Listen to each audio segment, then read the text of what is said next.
Good morning. We continue with our discussion on B-spline curves and segments. Previously, we had discussed the partition of unity property. The property said that the sum of all non-zero order P basis functions over the knot span Ti plus 1, Ti is the closed end and Ti plus 1 is the open end, is 1. So I had showed on board that the sum of n4 I plus 1, n4 I plus 2, n4 I plus 3 and n4 I plus 4 for values of t in between Ti and Ti plus 1 will be 1.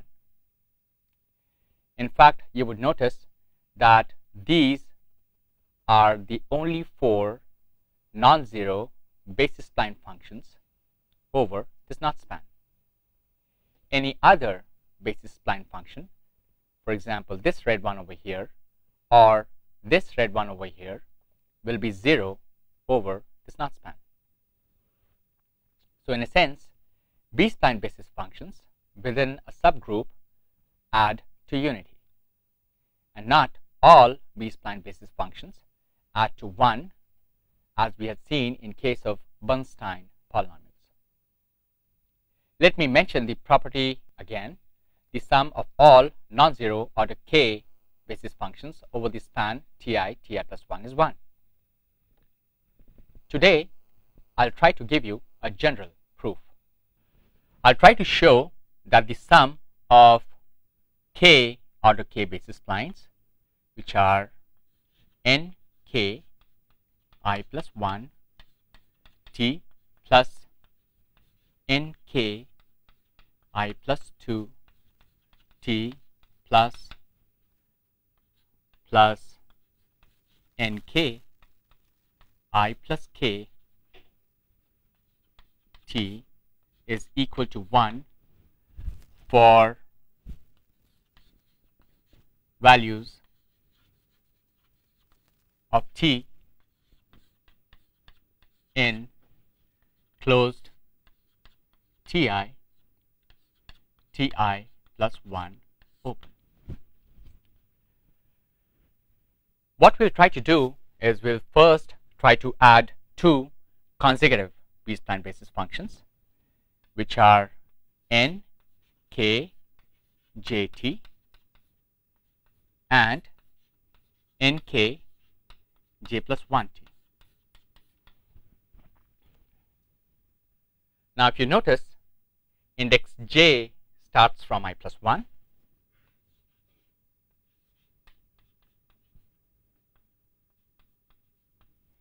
and index j plus 1 would end at I plus k.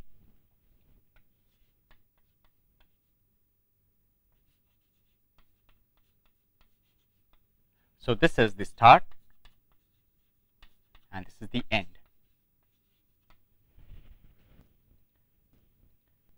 We'll use the recursion relation to sum these consecutive basis splines and then go further from there.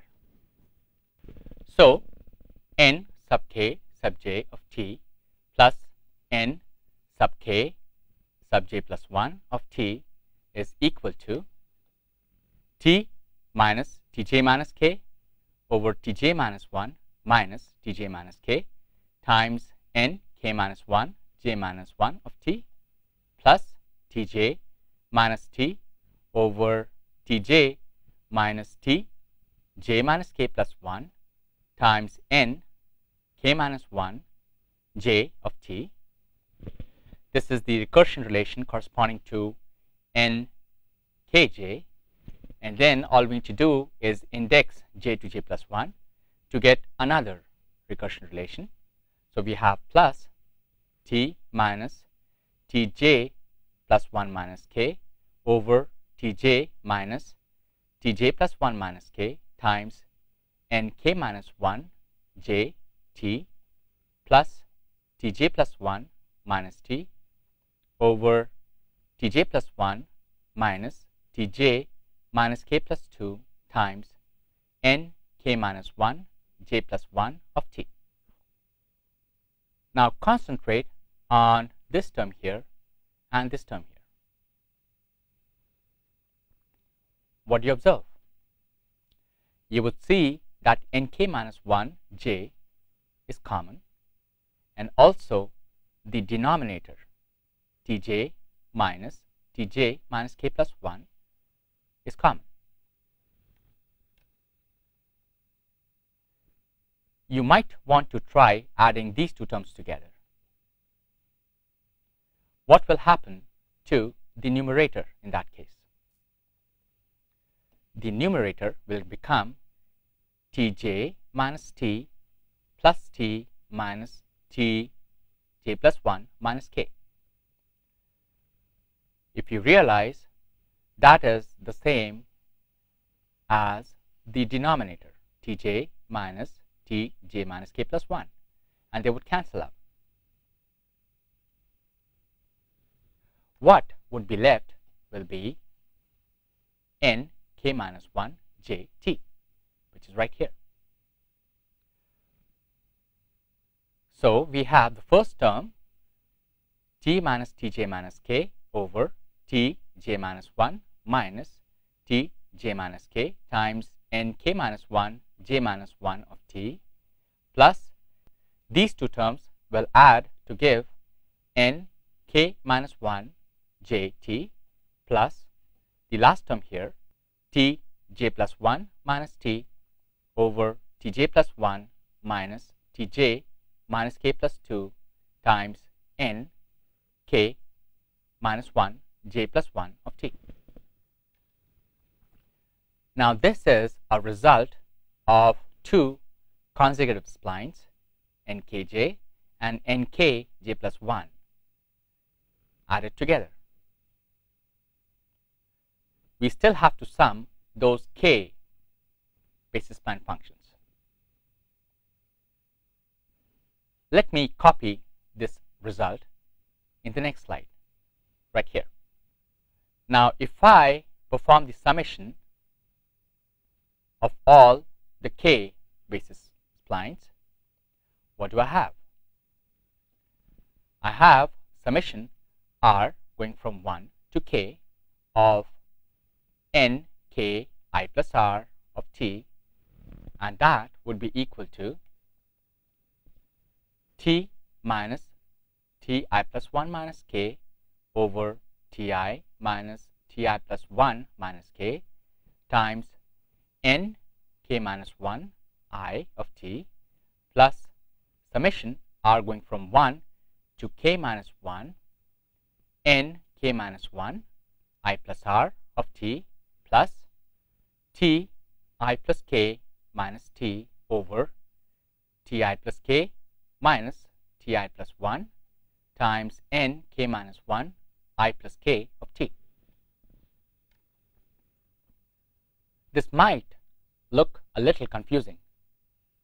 Realize that the index j would start from I plus 1 and the index j plus 1 would end at I plus p. So you'll have the first term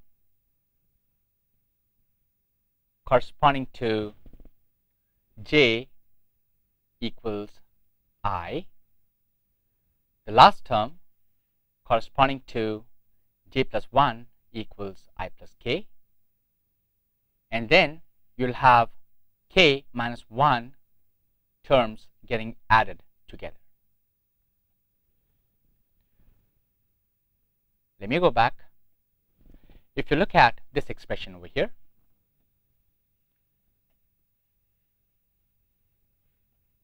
in the summation nkj and nkj plus 1, nk minus 1 j get added together.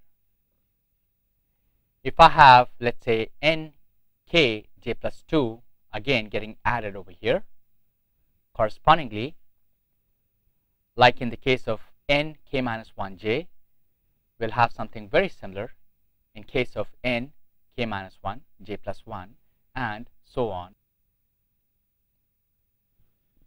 And that is why these k minus 1 terms, they get added together.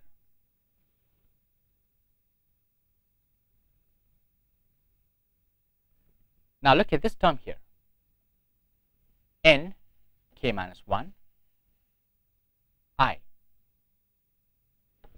What would be its value for t lying in between ti and ti plus 1?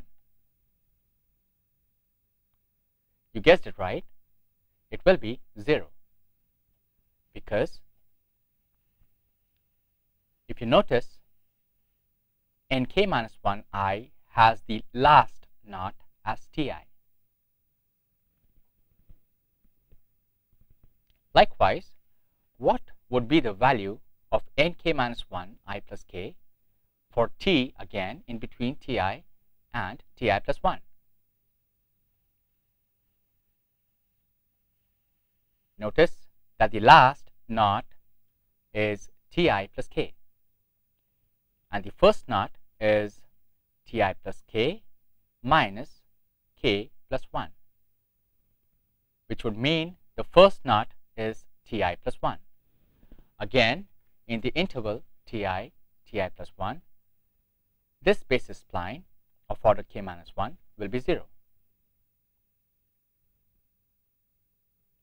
So we are left with summation r going from 1 to k of nk I plus r of t as summation r going from 1 to k minus 1 now n k minus 1 I plus r of t. In a sense, the summation of k order k basis spline functions gets reduced to the summation of k minus 1 order k minus 1 basis spline functions. We can use this observation to further reduce this result to summation r going from 1 to now k minus 2 n k minus 2 I plus r of t. We do not lose the generality when we reduce the summation from this one to this one. And we can keep on doing this further. Summation r going from 1 to k minus 3 of order k minus 3 basis spline functions, and so on up till we get summation r going from 1 to 1 of order 1 basis spline function, with the last knot as ti plus r. Clearly, r equals 1 here. So this is equal to n1 I plus 1 of t. And you would know that this order 1 basis spline function has the value 1 in the interval ti plus 1.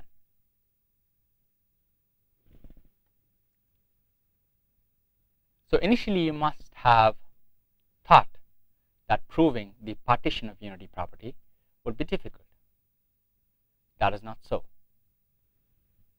Let me continue with this lecture, which is number 27,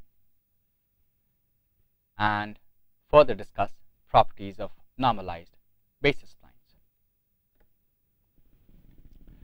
This one pertains to the number of basis spline functions, the knots, and the degree. For number of knots as n plus 1 and the number of degree p minus 1 basis functions as n plus 1, m equals n plus p. In English, what does it mean? It means that if the number of order p basis spline functions is known, then the number of knots gets automatically known. Let me work this thing out for you on board. I had mentioned earlier that you should be comfortable sketching B-spline basis functions to be able to understand and work out these properties. So here we go. So we have, say, n plus 1 B-spline basis functions.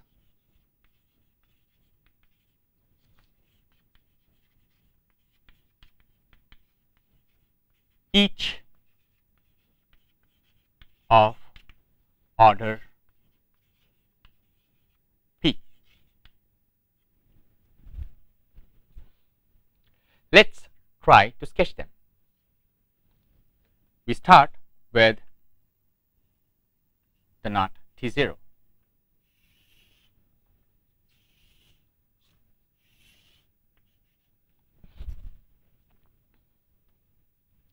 The first one we sketch will be nomenclated as N P P. So this knot here will be T P. The second one will start from T1. It will end at T P plus 1. This will be nomenclated as N P P plus 1. Likewise, the third one starts from T2, ends at Tp plus 2, and has the name N P P plus 2.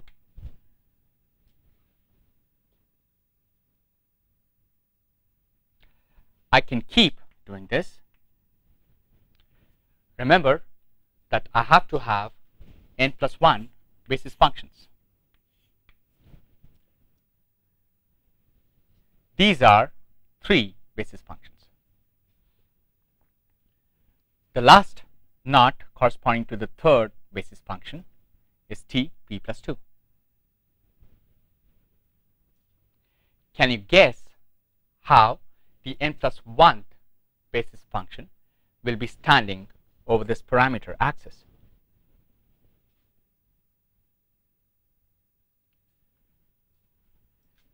Let me sketch this thing for you arbitrarily. Let me first nomenclate so that I'm sure this is the n plus 1th basis spline. This would be n order p, p plus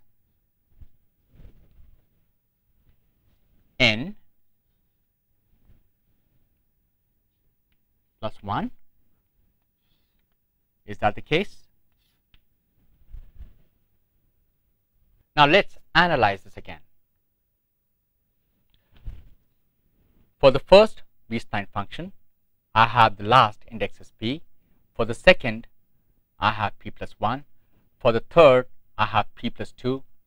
For the nth basis spline function, I should have the index p plus n minus 1. And therefore, for the n plus 1th, I should have the index p plus n. I have to be very careful in working with these indices.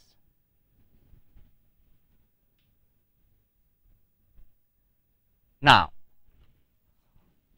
what would be the last knot over which np p plus n will be standing? You guessed it right again. This is T p plus n. Start counting the number of knots. T0, T1, T2 up till Tp plus n. These will be p plus n plus 1 knots in all.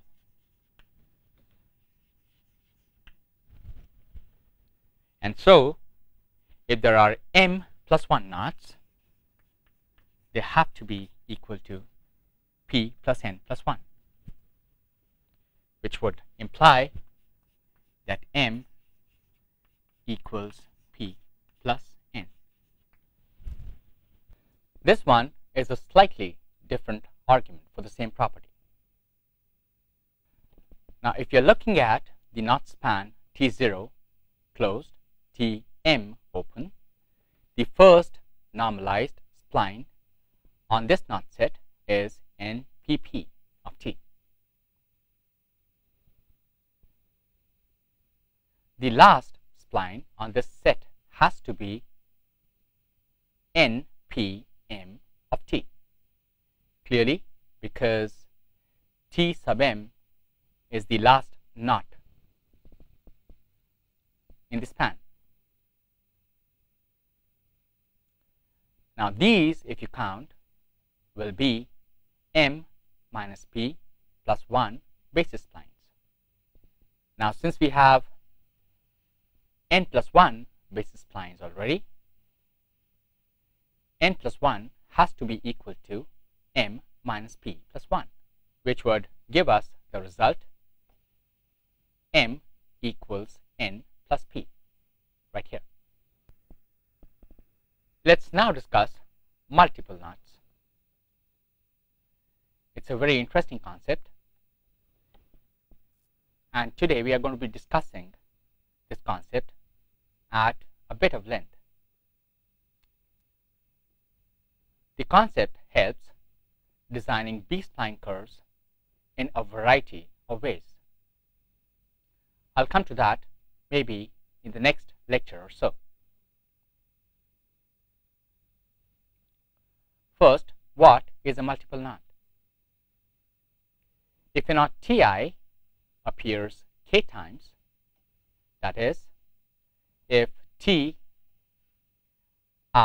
minus k plus 1 equals Ti minus k plus 2 equals, and so on, up till Ti, where k is greater than 1, then Ti is termed as a multiple knot, or to be more precise, a knot of multiplicity k.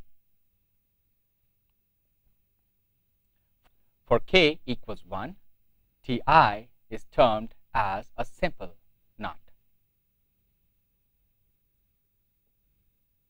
As I mentioned earlier, multiple knots can significantly change the properties of basis functions and are useful in the design of B-spline curves. We'll see this later. First, let's look at the graphics as to what happens if I use multiple knots. This is an important observation. At a knot I of multiplicity k, the basis function npi of t is cp minus 1 minus k, continuous at that knot. Now, let's pause for a while and try to understand this. For simple knots, that is for k equals 1, an order p basis spline function has to be cp minus 2 continuous everywhere. Now, if you plug in k equals 1 here, we get the result cp minus 1, which is cp minus 2 continuous, and that is for simple knots. Now, if I have two knots at the same position on the t axis, what would this statement physically mean? It would mean that I would lose the continuity of the curve at that junction point by 1. For example, if k equals 2 at a knot, then the basis spline cp minus 3 continuous. If k equals 3, then at that knot, which has multiplicity 3 now, the function will be cp minus 4 continuous. So I'll keep on losing the continuity conditions one by one if I keep on increasing the multiplicity of a knot. Here is an example of a quadratic basis function with ti as the last knot. Here I is equal to 3. Now if you notice, we have 4 simple knots. In a sense, 3 knot spans. And this is how N3, 3 of T looks like. If I move knot 2 to the right, what happens to the shape of the basis function? We'll come to that in a while. Let's first analyze or observe that this basis function is C1 continuous throughout. It has slope continuity here, slope continuity here, and slope continuity throughout. Now once I have moved this knot to the right, the curve in red depicts the shape of the new basis spline function. Notice what happened here. I lost the slope continuity. If I further move knot 1 to the right, making the multiplicity of knot 3 as 3, the green one shows the new shape. Now we have lost the position continuity. Realize that we have a jump in position right here. The effect is similar when knots are moved to the left. The same function in 3i, T0, T1, T2, T3 as my 4 knots. This is the original basis spline function, quadratic. If I move T1 to T0, making T0 of multiplicity 2, I lose slope continuity here. If I further move T2 to T0, I lose position continuity further at this knot. Why do you think this would happen? Why is it that if we increase the multiplicity of a knot, we tend to reduce the continuity conditions at that knot one by one? We'll discuss this in the later part of this lecture. For now,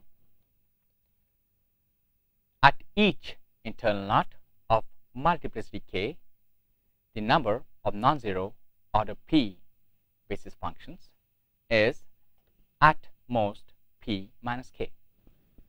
We can see this graphically. We have the knots ti minus 7, ti minus 6, ti minus 5, ti minus 4, ti minus 3, ti minus 2, and ti minus 1. Let's concentrate on this knot here, ti minus 4. And let's try to build B-spline basis functions around it. Can you guess how you would name this B-spline basis function? Right, N4 I minus 1, because it is turning over 4 knot spans with the last knot as ti minus 1. Now I have sketched N4 I minus 1 in such a way that this is non-zero over ti minus 4. Let's try to sketch the other spline functions. This one here is N4 I minus 2. This one here is N4 I minus 3. Now this example is a particular one of this generalized statement. here p equals 4 in our case.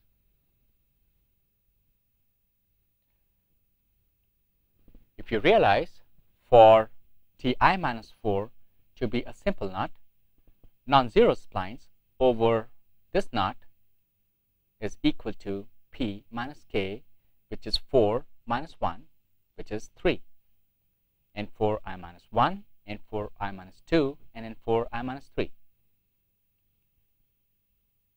If I move ti minus 3 to ti minus 4,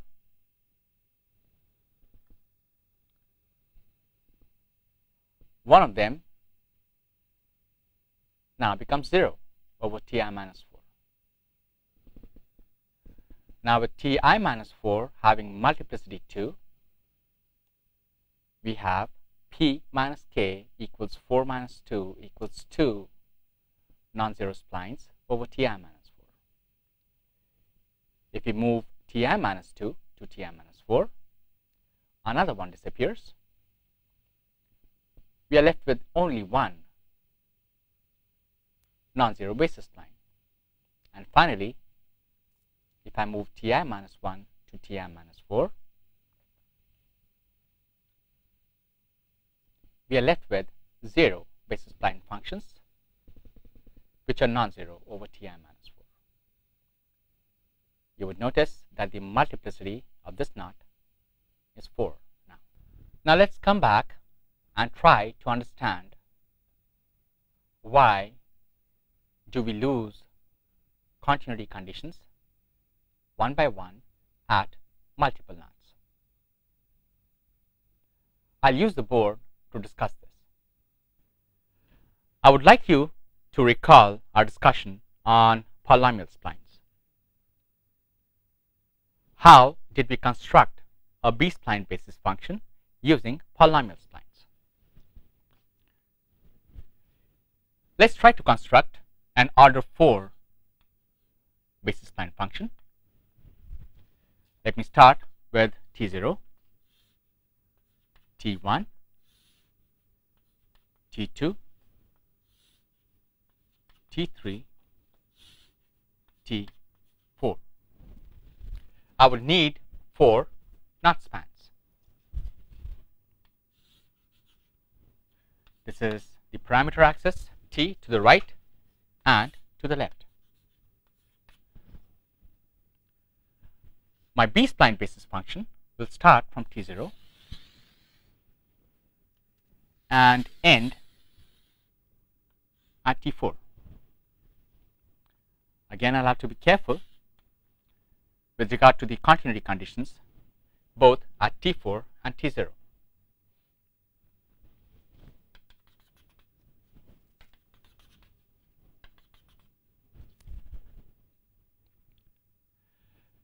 Let me name these segments: phi 0, phi 1, phi 2, and phi 3.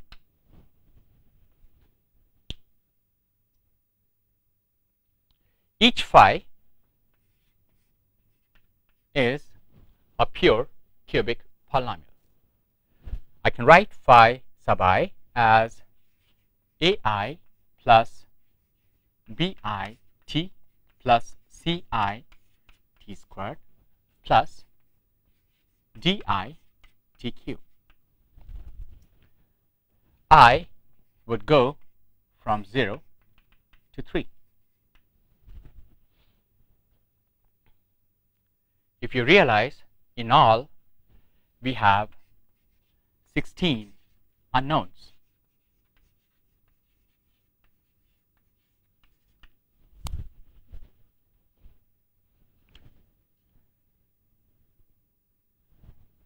Four coefficients in each cubic polynomial. Now, if you remember, we started off with some conditions here and some conditions here. Specifically, we said that phi, the slope, and the second derivative are 0 here.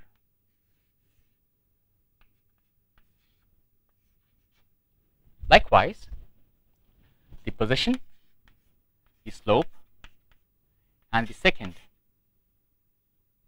this is the slope here, the second derivative are 0 at t4. Also recall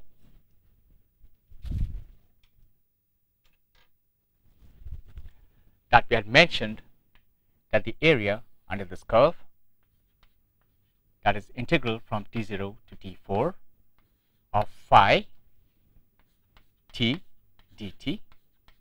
Phi of t is a set of phi 0, phi 1, phi 2, and phi 3. This is equal to 1 over 4. 4 is the order of this spline function.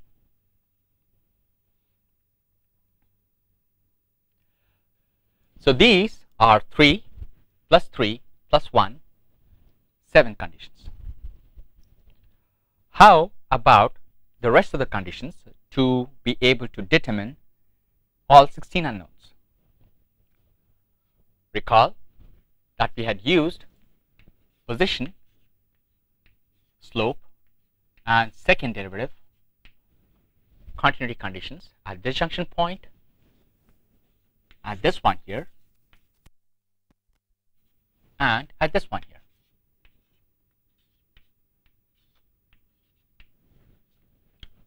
So these are additional 3 plus 3 plus 3, 9 conditions. 9 plus 7 would be 16 conditions required to determine 16 unknowns overall. Now this is something that you have known from before. Try to now guess what will happen if I move not T1 to precisely lay over not T2, making T2 a multiple knot of multiplicity 2. There is another way I can argue. If you realize you would need n plus 4 conditions,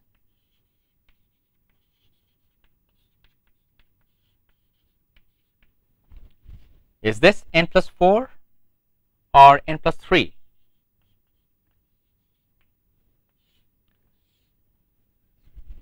You might want to check it out. N plus 3 conditions to completely and uniquely determine a spline function. Here n would be the number of knot spans. In this case, it is 1, 2, 3, 4. And we have 7 conditions. 3 plus 3 plus 1. Now, if I move T1 to precisely lay over not T2, think about it, that I tend to lose 1 knot span. In a sense, though initially n was equal to 4, after I have moved T1 to T2, n becomes equal to 3. Implying now that I would need 6 conditions.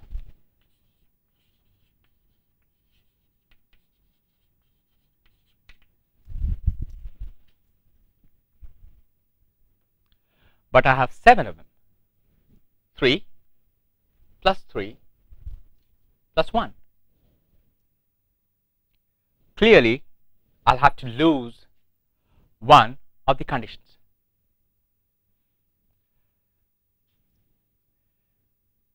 Now, moving T1 to T2, I would presume, would not affect anything here around T0, or for that matter, anything here around T4. So I don't think it's a good idea for me to lose any of these 3 conditions right here, or any of these three conditions right here.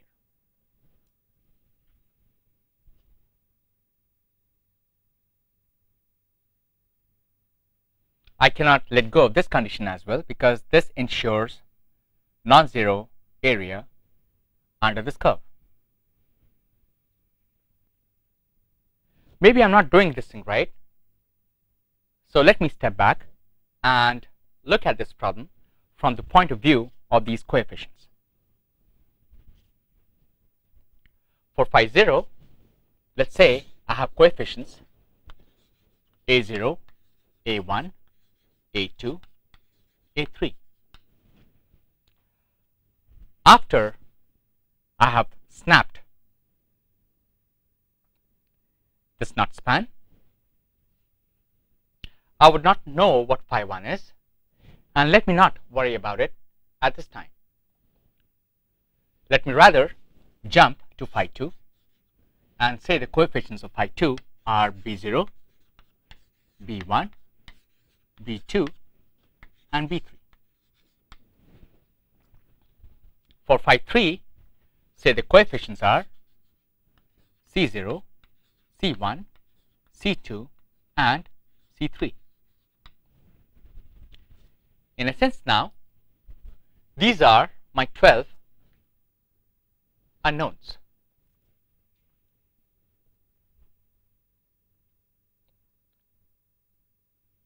Let me start from T0. These three conditions will let us or allow us to express any of these three coefficients in terms of the fourth one. In fact, phi 0 will be equal to a3 t q. Let me ignore phi 1 for now and jump to phi 2. I have C0, C1, and C2 continuity conditions here initially.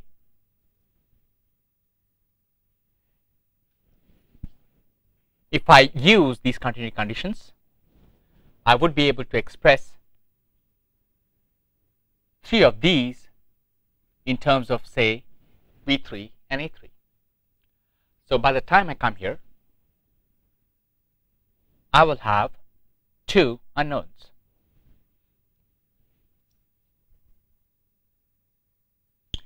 Now if I work with phi 3 further, by the time I come here, I will have three unknowns.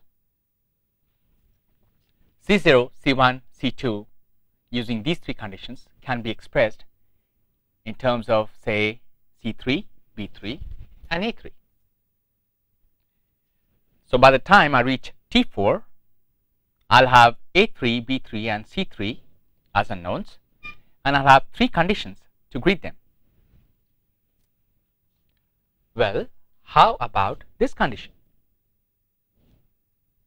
I will not be able to use it. Let's go back. At this junction point, say if I let go of C2 continuity condition, if I do not use it, will I be able to compute my basis spline function?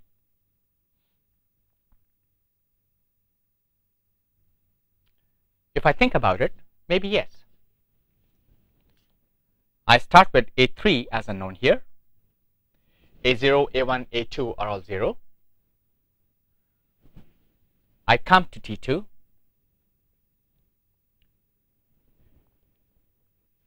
With only these two conditions, I will be able to express two coefficients in terms of the other two coefficients. In a sense, two of these coefficients will be unknowns. Let's say B2 and B3. Here A3 is unknown. And if I go on further, and if I use all three conditions, I'll have one more unknown by the time I come to T4. Now we have 2, 3, 4 unknowns, and 3 conditions here, the 4th condition here, which is solvable. Now the question you would want to ask yourself is, why is it that I have decided to let go of the C2 continuity condition at this junction point, where we have not multiplicity of 2? I'll ask you to keep an open mind here. Although I had suggested that we can let go of this C2 continuity condition at this junction point, but maybe you can also think of letting go of one of these conditions, maybe one of these conditions, or maybe one of these conditions. It doesn't matter. Mathematically, all you need to do is ensure that you have the number of conditions the same as the number of unknowns to be able to solve for this B-spline uniquely. Let me pose an open question for you to mull on. Why is it that it makes sense for us only to let go of this condition? And why not any other? We'll discuss this in the next lecture. But before I leave, let me give you an assignment. Let's construct a quadratic normalized spline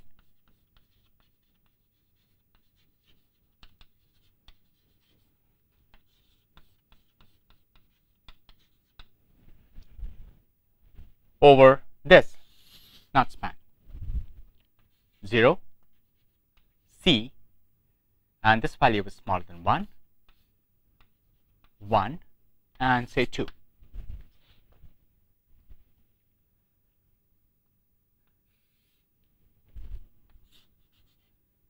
We have T extending to both right and left.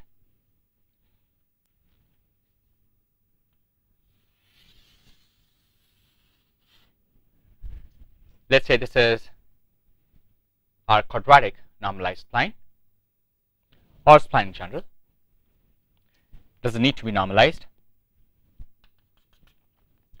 Divide this into 3 segments: phi 0, phi 1, phi 2. Now, since this is quadratic, you need to be a little careful. You need to ensure that position and slope are 0 at the starting knot, and position and slope are both 0 at the ending knot. Now, these are 2 plus 2, 4 conditions. And the 5th one is integration from 0 to 2 phi t dt equals 1 over 3. 3 is the order of quadratic spline. So you have 5 conditions. So this is what the idea is. We are trying to do an experiment. We are trying to construct quadratic normalized spline with arbitrary value of this knot here, C, which is smaller than 1, so that C happens to be a simple knot, and these are simple knot spans. And once we get the expressions for phi 0, phi 1, and phi 2, we will let C tend to 1, so that this knot here becomes a multiple knot, and observe what happens to this quadratic spline overall. Let's meet next with the solution to this problem.